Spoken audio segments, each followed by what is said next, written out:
Good evening, everyone. We'll be getting started in just a moment. We're giving a moment, just some time for everyone to join us.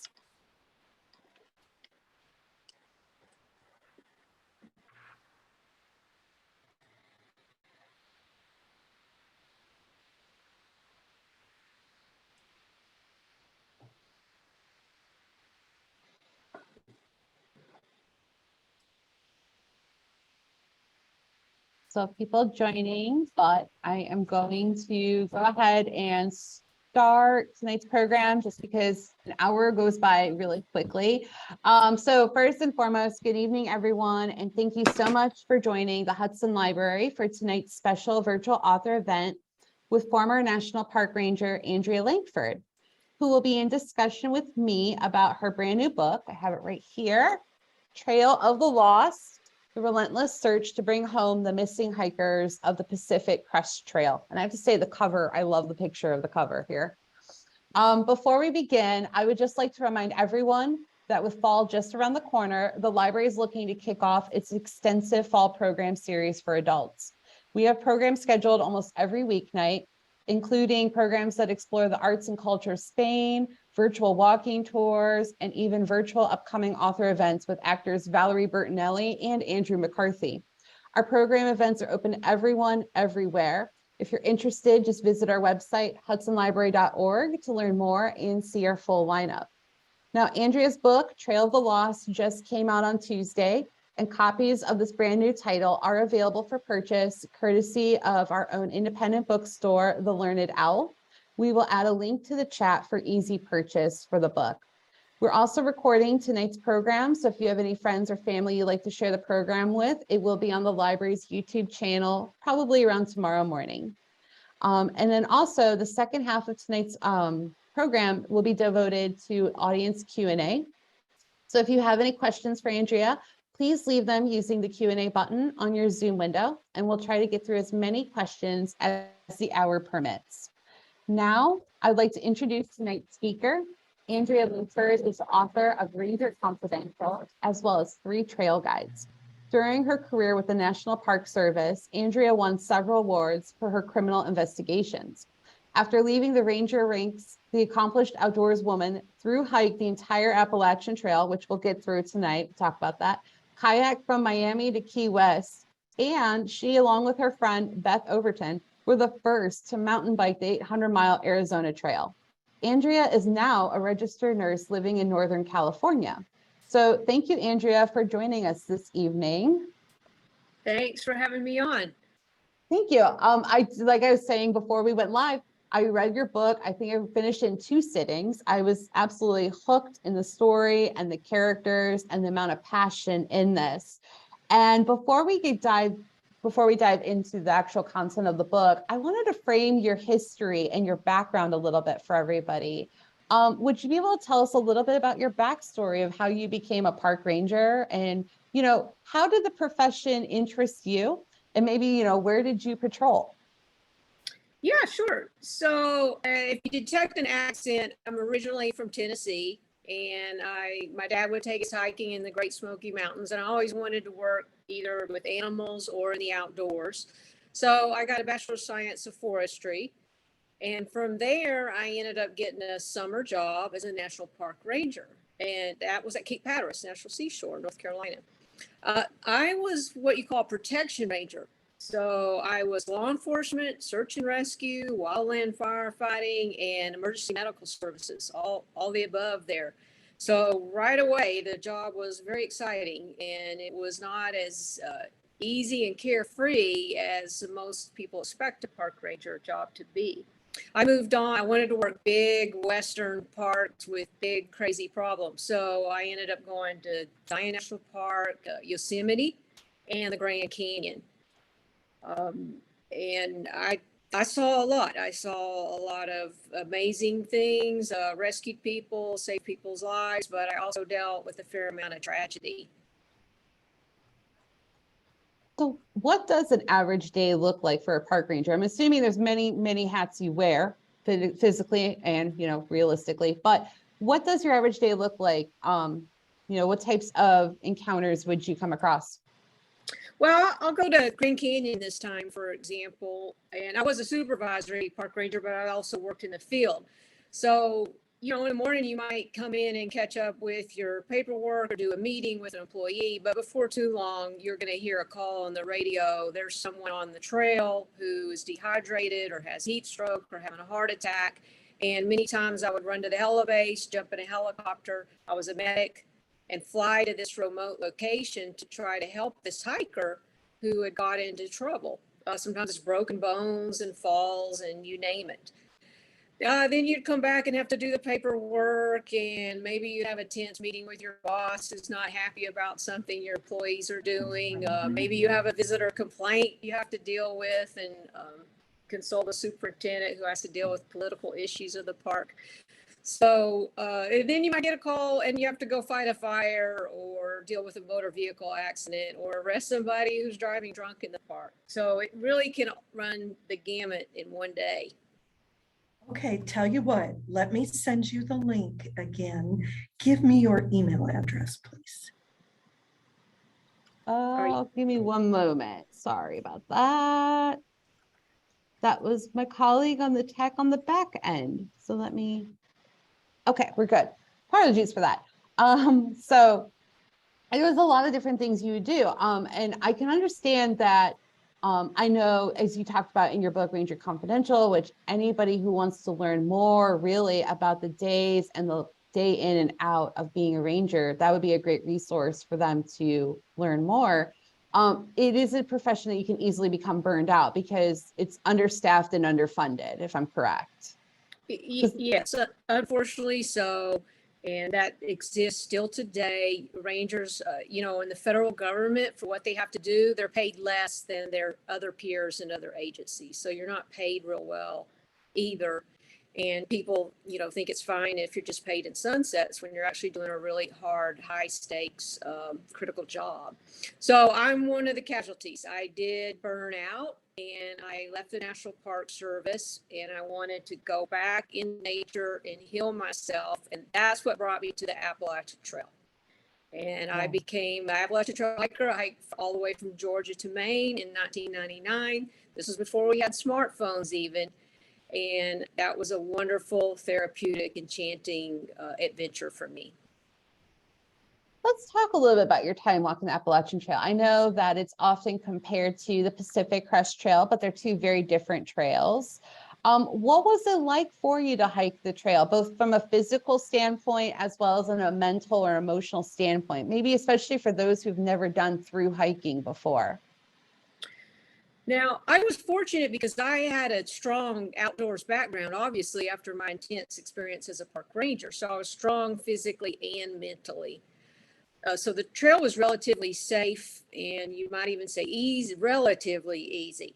There it is steep, it is wet. See, on the Appalachian Trail, what they say is no rain, no pain, no main. You could add no bugs, no blisters, all those things. If you don't endure that stuff, you're not going to make it to the end. But there's also a lot of good camaraderie. Through hikers have their own language. They take trail names. Mine was Tennessee Walker. And they know each other by their trail names. That you don't even go by your real name anymore. Use a trail name. And it's an enchanting experience. They have their own language. There's trail trolls, there's trail angels, there's trail magic, 0 days. And so it's a whole nother world on the Appalachian Trail. And a lot of those things are common to the Pacific Crest Trail. The terrain, however, is very different between those two trails. Yeah, actually, can you go into depth a little bit more and explain how they are different? Because obviously, I think the terrain is going to play a big deal in both the recovery or the search for our missing hikers, as well as maybe what has happened to them.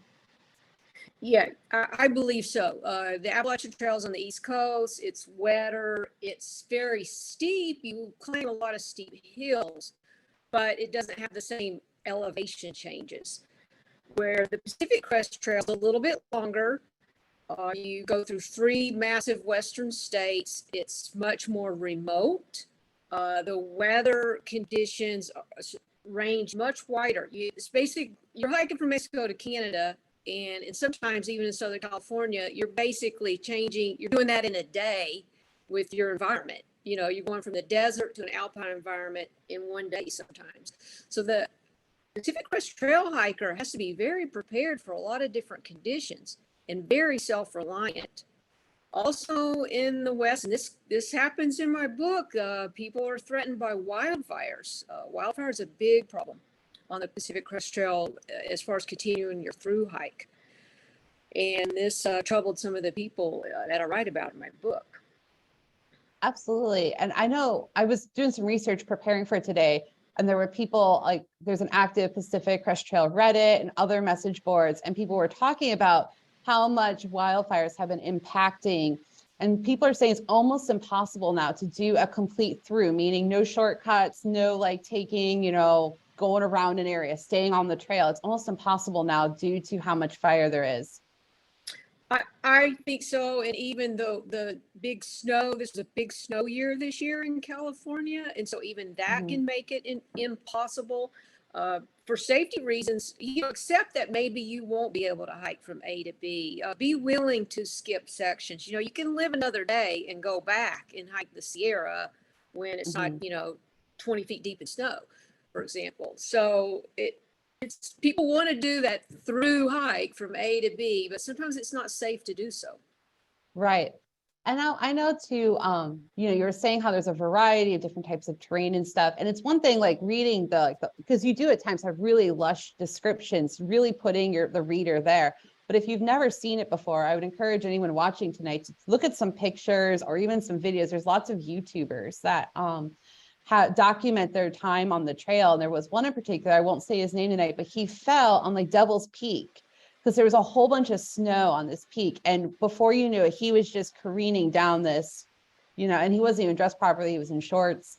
And it just shows like you really have to be fully aware of the dangers and how quickly like things can turn for the worse. And I know you even know this firsthand. I'm not sure how much you want to talk about that. We don't talk about what led to it, but even you have been hurt on the Pacific Crest Trail.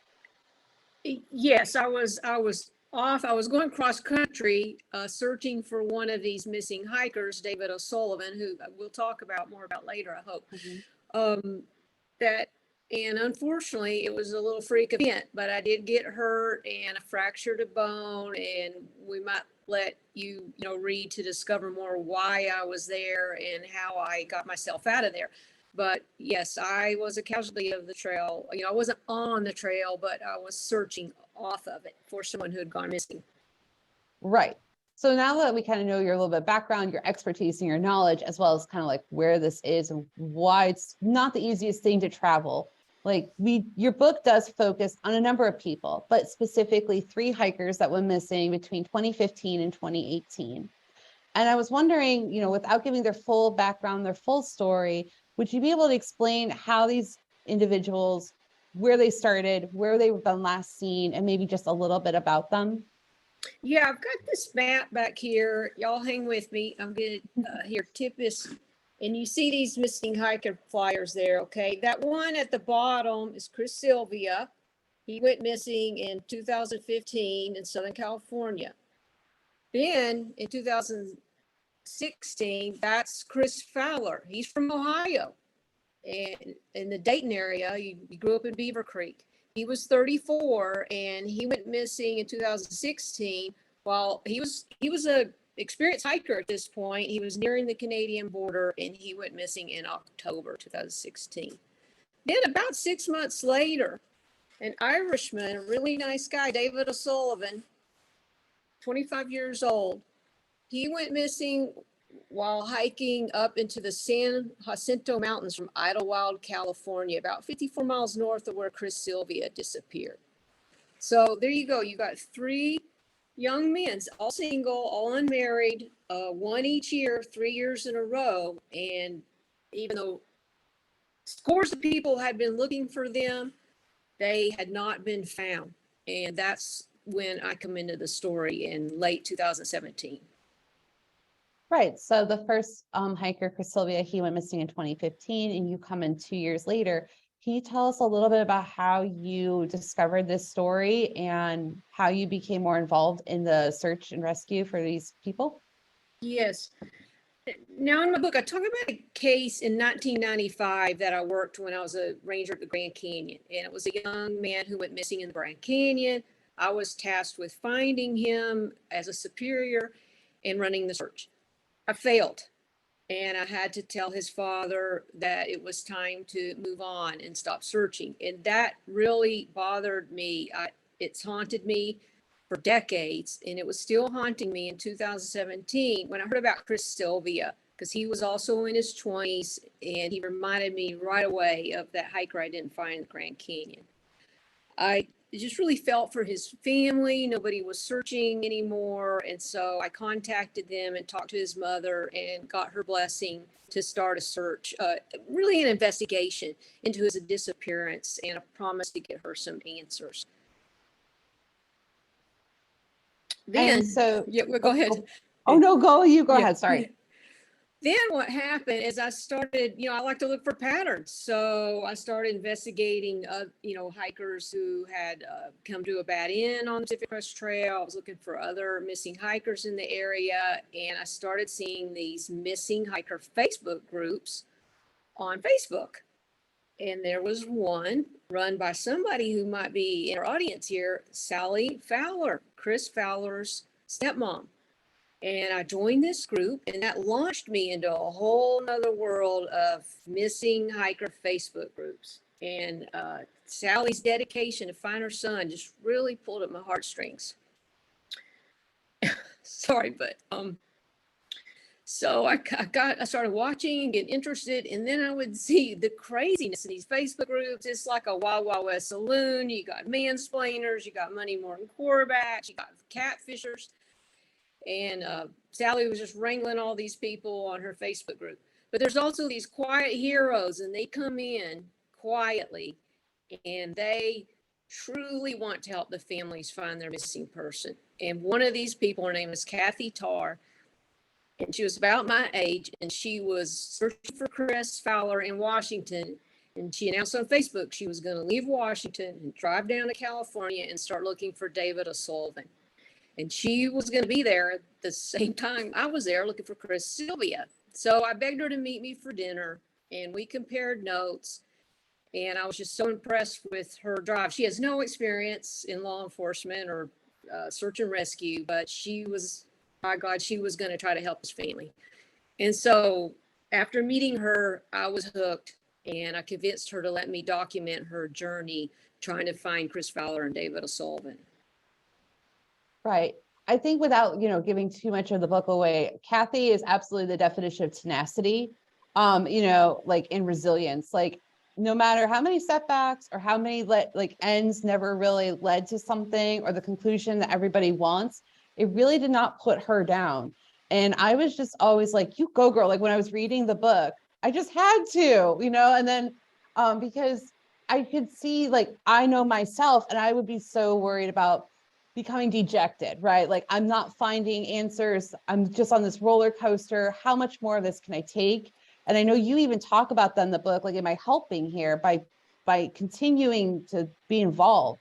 Or should we let the families grieve and mourn on their own?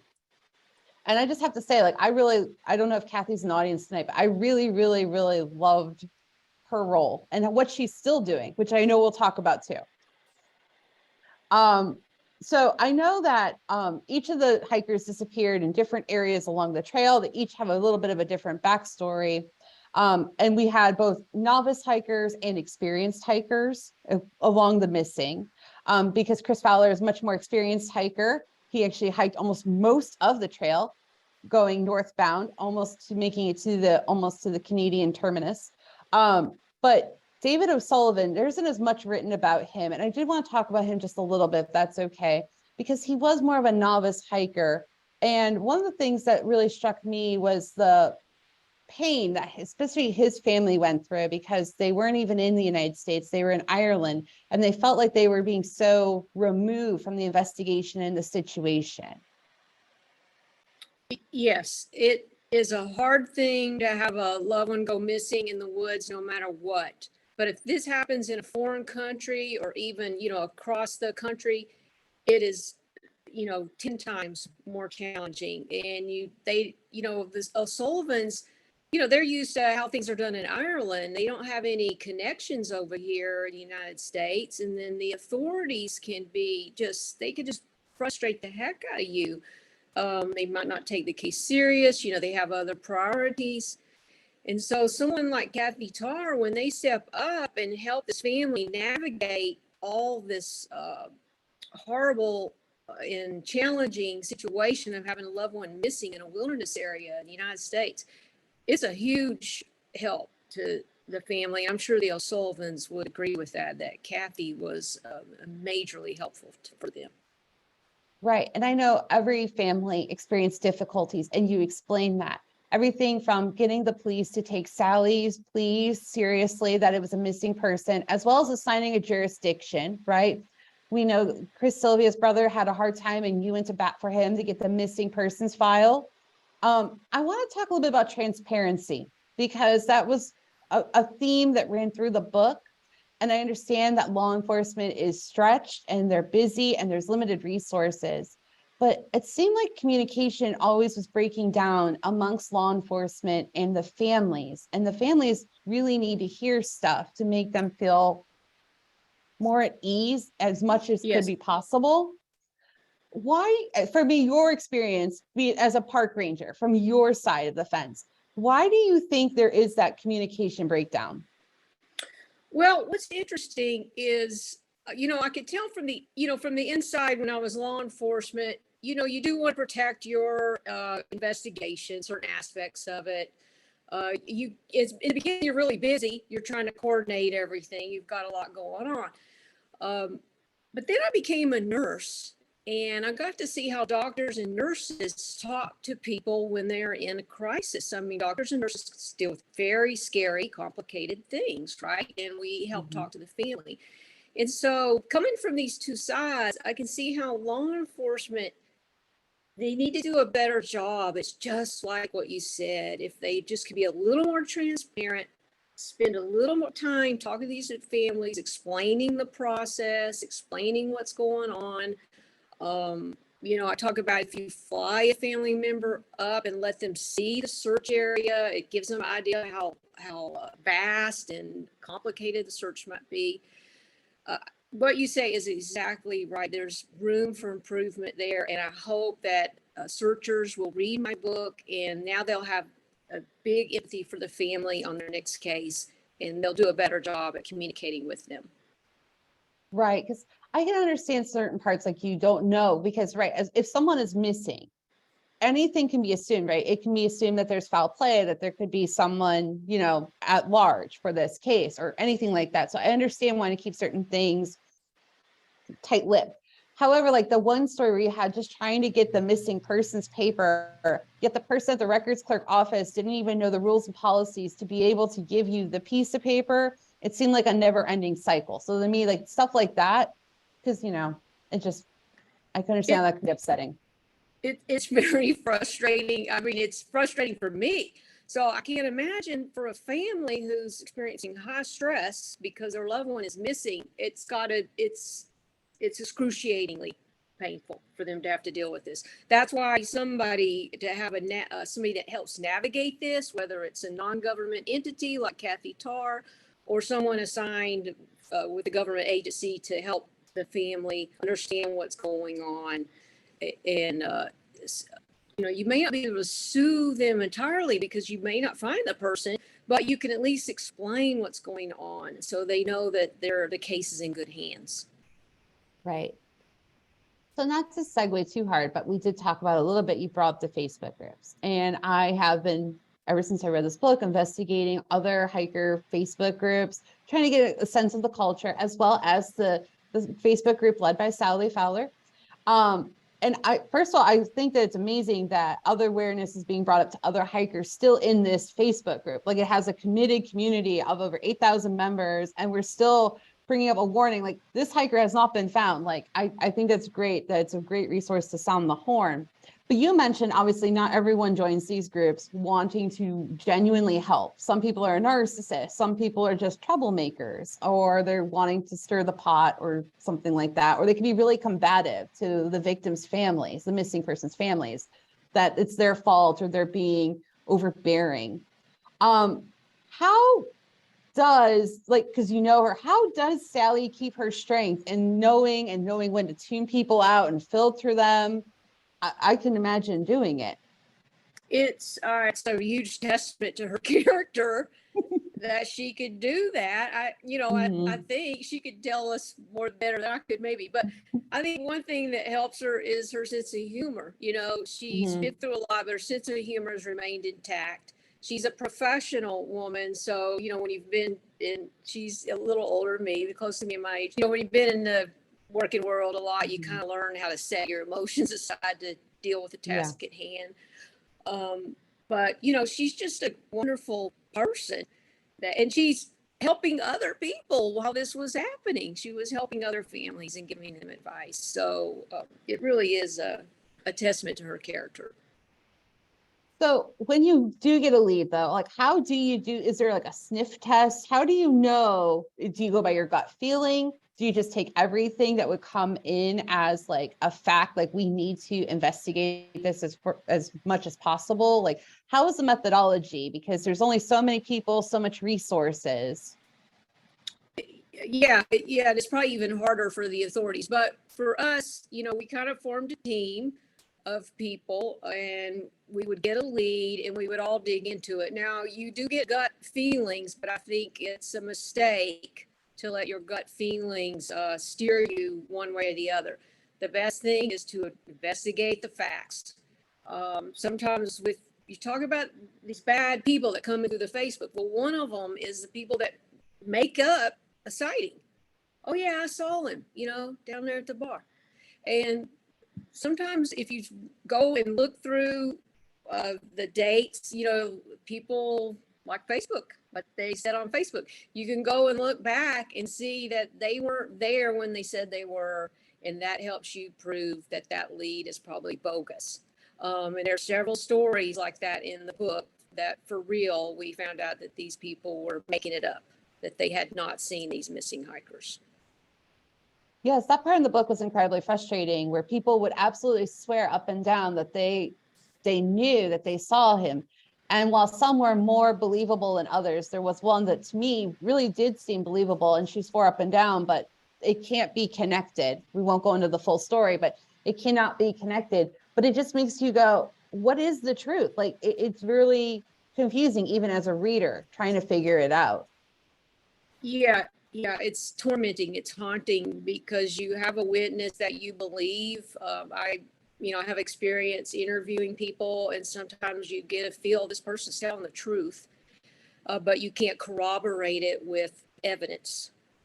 And so that puts you in a situation of not knowing for sure if the sighting is real or not. And it really complicates and perplexes the investigator. Right, absolutely. I can understand that. Let's talk about each of the hikers and kind of where they disappear. We don't have to go necessarily into theories about why, but the one that they all are unsettling to me, but the Chris Silvio is very different because of what evidence we do have that was left behind compared to the other two missing hikers. I know there were lots of discussion online about what evidence has been found. So for those of you watching tonight who are unfamiliar, Chris Silvia's, his possessions were found on the actual trail, not on the side. They were found like on the trail. And he was not a through hiker like the others. He was only going to do a segment and then be picked up by his roommate, if I'm correct, right? Yes. So he had contacted for his roommate to be picked up. And then on the day when he was supposed to be picked up, he was not there and only his possessions had been found. Does that seem odd to you? I know all these cases are odd, but does that one in particular seem a little weird because the way the possessions are just left there, like almost like to be found? Yes, it is odd. At first, when I heard his possessions, his camping gear and his backpack had been found on the trail, I thought, I might be able to solve his case, because that is an incredible lead. You are going to assume he didn't get too far from his gear. But I'm here to tell you today that did not lead to the case being solved. And it is very perplexing. Why would someone abandon their gear by the trail? I don't want to give too much a spoiler. I do find out that there were other things left in other areas. And why would someone do this? And so, without getting, there's some of it let you discover for yourself in the book, but this makes you wonder about the motivation, because one of the theories for, you could say for all of them is, did they, people hiking the Pacific Crest Trail are looking for a new way of life. And so did they just walk away and start a new life somewhere? Right. And so his has probably like the most very open-ended, right? And yours, that one leads to some really interesting theories, and interesting characters and even groups. I'll use the word groups, that you researched and discovered that do activities along the Pacific Crest Trail. Obviously, not all are legal. Not all are there for good intentions, such as like illegal cannabis farmers and things like that. Chris Fowler is a little bit different, obviously, and his is much more regarding weather, if I'm correct, because there was a storm coming. Yes. When I was a ranger and you get an overdue hiker case, right away there's many suspects, and not all of them are human, right? One of them is weather. And so Chris Fowler, there was a bad storm coming. He was experienced. He had walked in snow already, but that does lead you to suspect that this storm played a role in Chris Fowler going missing. But there are, because of these odd sightings, if he was seen off the trail somewhere where he might have got a ride, through hikers hitchhike all the time. It's common. They need to go into town and get cleaned up, refill their backpack with food. It's just very common for a through hiker to hit into a town. And so it does leave some things open-ended with Chris Fowler, the fact that he was sighted somewhere off the trail. Right. And then, as you mentioned with the hitchhiking, David O'Sullivan, one of his last known sightings was he was saying how he was willing to skip parts when he met another through hiker who was more of the traditional sensed one, at a diner in one of the little towns. And even though he's close to Chris Sylvia, which is actually very warm and arid, and it's not a mountain, just 50 short miles away, it's a very different climate. And he could also run into potentially issues with the outdoor elements. Yeah. Yes, the environment is a big suspect for the David O'Sullivan case. He was getting ready to hike into an area in Southern California called the San Jacinto Mountains. And if you ever driven from Los Angeles to Palm Springs, there's this big, huge mountain you're going to go by. Well, that's it. And through hikers have to go up that mountain and down it. And that's what he was getting ready to do. And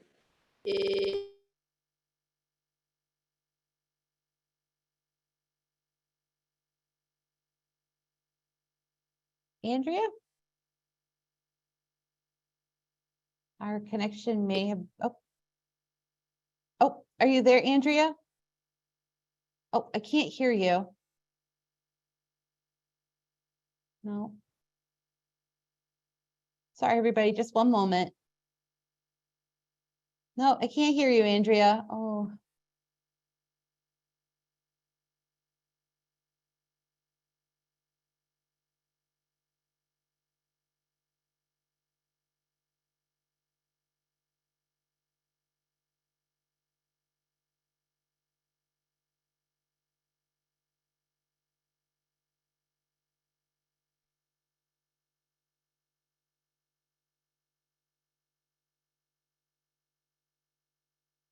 how about now?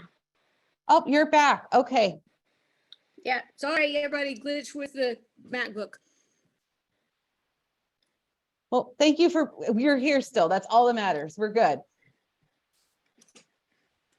Okay. So, one of the things that I think is really interesting is people have been hiking the trails since the 60s, long time, right? And technology has made a lot of changes since then. We have the ability to send emails, there's tracking devices, there's all kinds of stuff. I noticed there's a lot of people that do push for, I think all hikers should have one of those Garmin satellite tracking devices on them, or I think all hikers should have to stop and check in with people from their phone or from somewhere with Wi-Fi every in so much time.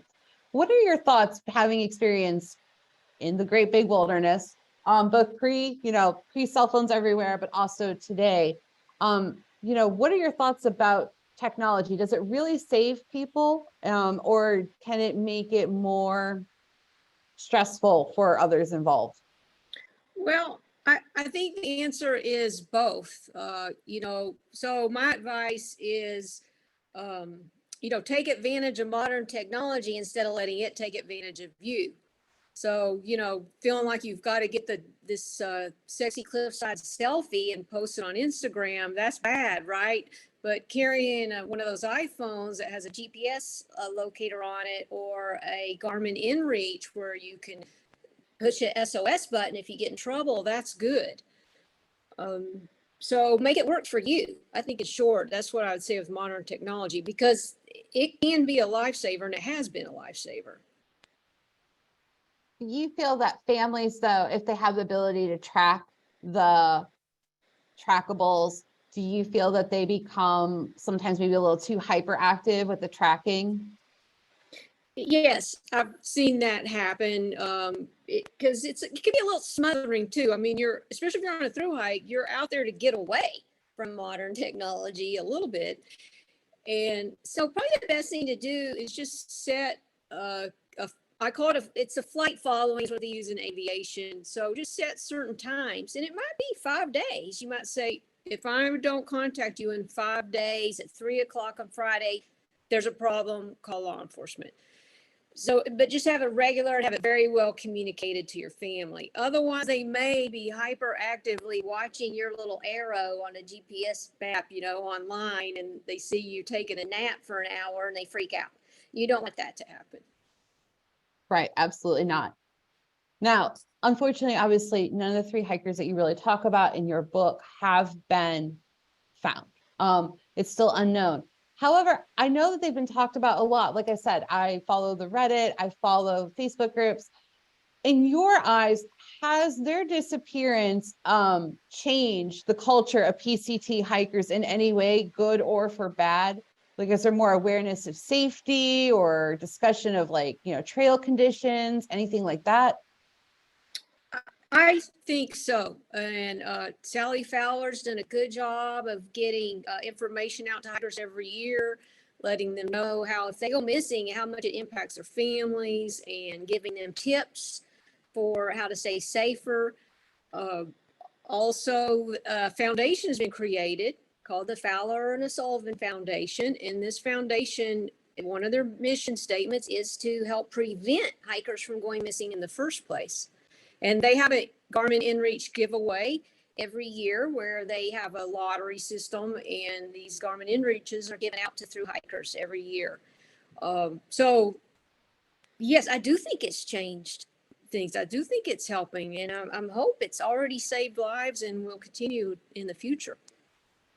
That's fantastic. And I'm really happy that you brought up the foundation, because I'm fascinated in the stories that have come out from that so far, to be able to bring more search aerial rescue opportunities. And also, as you mentioned before, like Kathy, who put in so much effort in this book, seriously, practically living in a hotel, trying to search the PCT whenever she can, who is not an expert. Like, I want to emphasize that to the audience today. She is not an expert in search and rescue. And she was able to coordinate and find somebody who was missing using these resources. So that, to me, shows the absolute good that can come from this, that it can work, that we can find and reconnect family members with missing individuals. Like, this person wasn't a hiker, but still, we can bring closure. And I think that is the number one thing that matters. What are your thoughts on that, Andrea? It was one of the most heartwarming parts of the book. And, I quote Kathy on that. She is very more optimistic person than me. I'm a bit jaded because of my background. And she just kind of all along knew that there's the process, there was something valuable about the process. And she sometimes she would say to me, well, we haven't found them yet because there's more we need to learn so that we can help other people. And she ended up being right. And I'll let you read that in the book, what happens there. But Kathy was right. Right.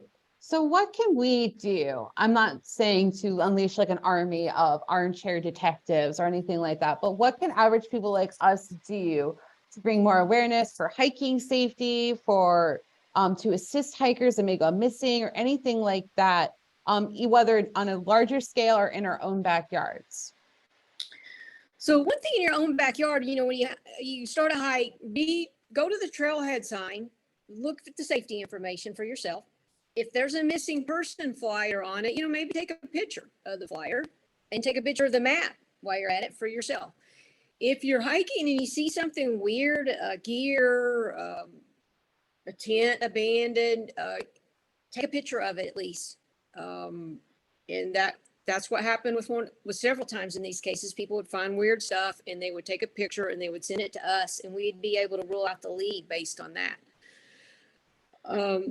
The other thing is, if you can donate to some of because the authorities are overworked and overwhelmed. And so there's a hole. When the case goes cold, non-government entities can fill in this hole. And so there are organizations you could either volunteer for or donate to. And the Fowler Sullivan Foundation is one. The other I'll recommend is Western States Aerial Search. They are a drone pilot group and they are good. They've solved at least 4 cold cases. And that is incredible because this is a hard work. And they have done that. So, maybe look for an organization like that. Either those two or one that's closer to you. And I remember you talking about in the book too, the leagues of squinters, the individuals that have to look through hundreds, if not thousands, of these drone aerial footage photographs. If someone maybe can't financially support, or they are physically unable to actually get out there, is there any way someone who has good eyesight can become a squinter? Yes, and the Fowler Sullivan Foundation needs good squinters. It's hard work. So give it a quick little brief. The drones take pictures in a grid, like a lawnmower grid, and are taking pictures of the ground. And those thousands of those images are sent to a team of what we call squinters. It's because they're squinting, looking at the computer screen, looking for clues, something that looks like remains or gear. And it takes hours and hours and hours. It's not an easy job, but it works, and it helps families be able to bring a loved one home and put them to rest. And so if this is something you're like to look at the computer, you're good with software and Dropbox and things like that, that is somewhere you can help, is to try to join the Squinter team. And if you go to the Fowler Sullivan Foundation on their website, there's a link where you could try to sign up for that. Fantastic. And we are going to open up to audience questions in just a moment. So please feel free to put your Q&As in our questions section. It should be at the bottom of your screen. I do want to mention one last way, obviously, that you can assist is, I know a portion of your proceeds of your book is going also to the Fowler O'Sullivan Foundation as well, correct? Yeah, yes. Right. And so that will also then be used to assist with funding for more drone aerial footage and things like that. So we'll go ahead and open up for questions. George has an interesting question going back on technology, which is kind of similar to what I was talking about, because you were saying it can help find people. But he wants to know a little bit more about the current technology of like GPS and satellite localization, and how can search and rescue people use that to find people in remote locations? Okay, so with now the GPS locator device, that's going to send an exact coordinate to the emergency response system. So the authorities will eventually get that coordinate and they could plug that into their system and fly the helicopter there, for example. Now with the phone tracking and the phone pinging, it's more challenging. There is a case I write about in the book where we looked at some phone pinging and Google tracking, Google locator tracking. And that can sometimes be very confusing because sometimes what it'll give you is a ping or a bounce off of a cell tower. And so it won't show you exactly where that call came from. Also, if somebody's turned off their phone, it won't, and they've walked past where the last ping was. So that's very valuable information, but it's not as slam dunk solve the case as we would like it to be, at least not yet. Maybe in the future, it's just going to get better and better. Absolutely. I was wondering about the process because you said in the end, like Sally had the group, but then there was a subsect of you that kind of really worked together, like you and Kathy and Morgan. Mm-hmm. Yep. And we have Pam. I know I'm just listing a bunch of names here, but how did you, because you all have different expertise, you have expertise on the law enforcement search and rescue side. Pam has expertise, is very special to her, as well as others. How do you all combine your different personalities, your different perspectives to create a plan of action? Well, with them, to me, it's very organic. Now, when I worked officially with the government, there's plans, SAR plans are typed out, and everybody's role is absolutely known, and you stick to your role. You go through chain of command. But working with these amateurs, I'll call them, with respectful way, it's more fluid. And so I think to our credit, we were all older and mature. And so I think we all had, we didn't always agree for sure, but we had a collaborative environment and also very supportive. And so these people you mentioned, Morgan, Kathy, Pam, to me, they're very positive people and good team players. And so I can't fully answer your question. It was pretty organic. We kind of took it as it's come and everybody jumps in and does their part. Right. You did really outline how they all contribute in their own ways. Like no one was like, a third wheel or being dragged behind. Like they all contributed in ways that I don't know, like if you didn't have everybody, who knows, if you would have had all those perspectives. So I think that was really unique. Don has a question. Well, he's more curious. Maybe Don has not been to the PCT, but he wants to know if you've been to the Colorado Trail. And if so, how are they similar or maybe different to each other? I have been to the Colorado Trail. I haven't hiked the whole thing, but I've hiked part of it. And also Colorado Trail is part of the Continental Divide Trail as well, which also goes from Mexico to Canada through the Rockies. And the Colorado Trail is higher altitude throughout the trail as compared to the PCT, where you start at like 1,000 feet sometimes and then go up to 9,000 feet. And the Colorado Trail would be similar to the Sierras with a lot of beautiful alpine scenery, but a lot of alpine dangers as well. Lightning, thunderstorms, snow, big animals, things like that. Interesting. Speaking of trails, I know you did the bike ride on the Arizona Trail with your friend, the first to complete that. How much prep goes into something like that? I can only imagine with Arizona, you definitely want to have some prep. You want to be smart about that just due to the weather and the climate. Can you talk a little bit about that? Yeah, the more prep, the better. I know sometimes people want to be spontaneous and just say, oh, I'm going to up and through hike a trail. It's better to practice on another trail, do a 5-day or 10-day trip near home first. Read the blog, a lot of good information online about what to pack and how to pack. And then you got to prep and plan for the weather. You're going to get off the trail to resupply.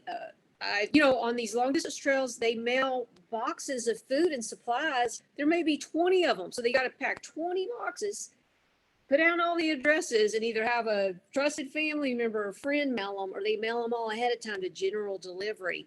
And so they show up at these post offices or these locations and ask for their box that'll have their ramen noodles or their power bars or whatever they're wanting to eat.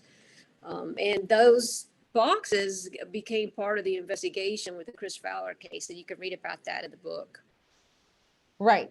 Absolutely. So I know because he had a lot of connection in his end, his last known sightings in the town, whether it's at a convenience store, at a hotel, sleeping in someone's camper. So yes, he was seen a lot, which of course, mixing with the different witness sightings made it a very confusing to piece together everything.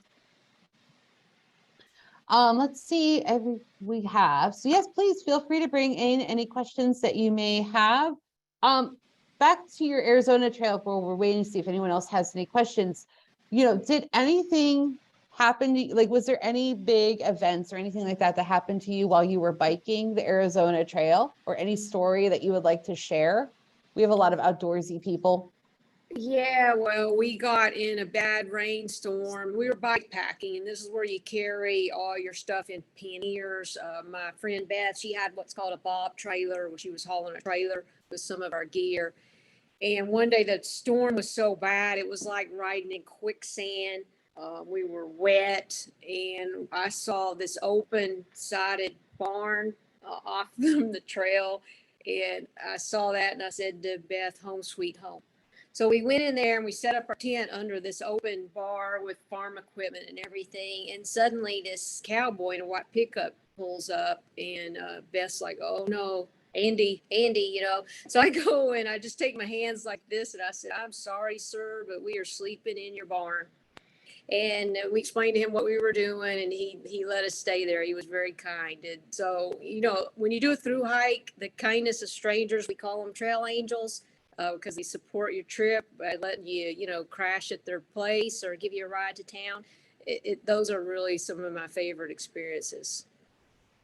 Absolutely. And there are a number of trail angels talked about in your book that really are absolutely selfless in terms of what they're willing to offer for someone, especially if they need help. I want to talk about one last thing before we end tonight, is just, I know that there isn't a solution yet. Are there still leads coming in for these individual cases, or has the focus shifted more on supporting and helping other families? I know that you have taken a step back now to write the book, and you have said that you want to move on to some other things, but I know you're still close friends with all the individuals involved.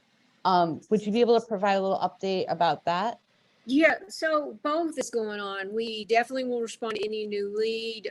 Somebody gave me a very intriguing tip on the Find Chris Sylvia Facebook page the other day, and I talked to him yesterday. Kathy is still out there searching for David O'Sullivan. We're all waiting to get another new lead for Chris Fowler in Washington, and we would certainly jump on it. But through the foundation, and I help out, we are still also trying to help other families. And the foundation has played a role in finding at least 2 missing people, and they're out actively searching on other cases. Another case in Washington, I think Idaho. We've been searching in a case just outside Death Valley. That's just to mention a few. A very busy plate for everybody that's actively involved. And I really do. I sincerely mean it. I want to thank you so much for bringing and writing this story, for bringing the background of the research, of the search and rescue volunteers, of the families to light. If we're not hikers and we're not in these kind of niche hiking groups, these stories have gone over our heads. And I think this is a fascinating entryway into the world of hiking culture, what hiking is like, especially for long distance hiking, and all of the emotions that can come into play when something happens. I really do appreciate your story, and I want to thank you for that. Thank you. I appreciate. Thanks for telling me. Yes, absolutely. And I want to thank everyone else for joining us this evening for our virtual author program. Please don't forget, this book has just been released. It's available not only in bookstores, but it's also available through the Learned Owl. We did put a link in the chat for you to purchase. I wish the best to you Andrea, thank you so much. Thank you, Sally, and to all the other family members who attended tonight's program. And I wish everyone just the best. Thank you. Stay safe, everybody. Thank you. Good night, everybody.